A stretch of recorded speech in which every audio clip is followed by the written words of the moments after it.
Enforcement ডিরেক্টরেটের বিরুদ্ধে দায়ের করা সমস্ত এফআইআরে স্থগিতাদেশ দিল সুপ্রিম কোর্ট। ইডির দাবি বৈধতা পেল দেশের সর্বোচ্চ আদালতে। শেক্সপিয়ার সরণি এবং সল্টলেকের ইলেকট্রনিক্স কমপ্লেক্স থানায় ইডির বিরুদ্ধে দায়ের হওয়া 4টি এফআইআরে স্থগিতাদেশ দিল আদালত। আগামী ৩ ফেব্রুয়ারি পর্যন্ত স্থগিতাদেশ বজায় থাকবে, অর্থাৎ ওই সময়কাল পর্যন্ত পুলিশের দায়ের করা এফআইআরের ভিত্তিতে কোনো তদন্ত হবে না। আদালত জানিয়েছে, উপযুক্ত অনুমতি এবং নথি নিয়ে কেউ তদন্ত করতে চায় তাহলে তাদের উদ্দেশ্য নিয়ে প্রশ্নের জায়গা থাকে না। গোড়া থেকেই ইডি দাবি করছিল, যেভাবে তদন্তকারী অফিসারদের বিরুদ্ধে কলকাতা পুলিশ এবং বিধাননগর পুলিশের এফআইআর দায়ের করেছে তা উদ্দেশ্যপ্রণোদিত। নিয়ম মেনেই তদন্ত করতে গিয়েছিলেন ইডির অফিসাররা। তথ্য নষ্ট করতে ইডির অফিসারদের হেনস্থা করতেই পুলিশ এফআইআর দায়ের করেছে। তাই পুলিশের দায়ের করা এফআইআরগুলি স্থগিতাদেশ নিতে এদিন আদালতে আর্জি জানায় ইডি। সেই মতোই 4টি এফআইআরে স্থগিতাদেশ জারি করল আদালত। ৩ ফেব্রুয়ারি পর্যন্ত পুলিশের দায়ের করা এফআইআর নিয়ে কোনো তদন্ত হবে না আর। রাজনৈতিক উদ্দেশ্যপ্রণোদিতভাবেই কেন্দ্রীয় বিজেপি সরকার ইডিকে ব্যবহার করছে, তাদের নির্বাচনী তথ্য হাতিয়ে নেওয়ার চেষ্টা হয়েছে বলে গোড়া থেকে দাবি করে আসছিল তৃণমূল।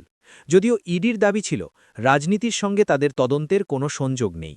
কয়লা পাচার নিয়ে তদন্ত চলছে, সেই নিয়ে এদিন আদালত জানাল, উপযুক্ত অনুমতি এবং নথি নিয়ে তদন্ত করতে গেলে সেই সংস্থার উদ্দেশ্য নিয়ে প্রশ্নের অবকাশ থাকে না।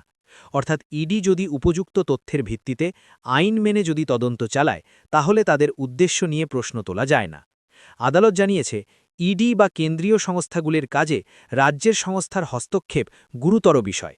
প্রত্যেক সংস্থা যাতে স্বতন্ত্রভাবে তদন্ত করতে পারে তা দেখতে হবে।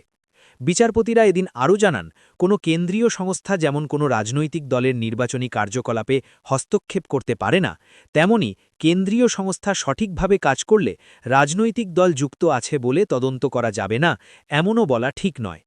এই মামলায় সব পক্ষকেই নোটিশ দিয়েছে আদালত।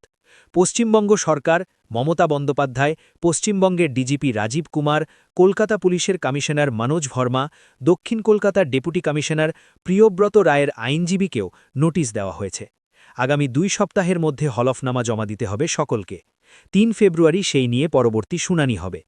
পাশাপাশি প্রতীক জৈনের বাড়ি এবং সল্টলেকে আইপ্যাকের দফতর এবং তার আশেপাশের সমস্ত সিসিটিভি ফুটেজ সংরক্ষণ করতে নির্দেশ দিয়েছে আদালত। সমস্ত নথিপত্র সংরক্ষণ করতে বলা হয়েছে। সব পক্ষের বক্তব্য শুনে চূড়ান্ত রায়দান করবে আদালত। পাশাপাশি হাইকোর্টে কেন শুনানি হবে না সেই প্রশ্ন তোলা হয় রাজ্যের তরফে। তবে আদালত জানিয়েছে, বৃহত্তর প্রশ্ন জড়িয়ে রয়েছে, তাই সুপ্রিম কোর্টেই শুনানি হবে।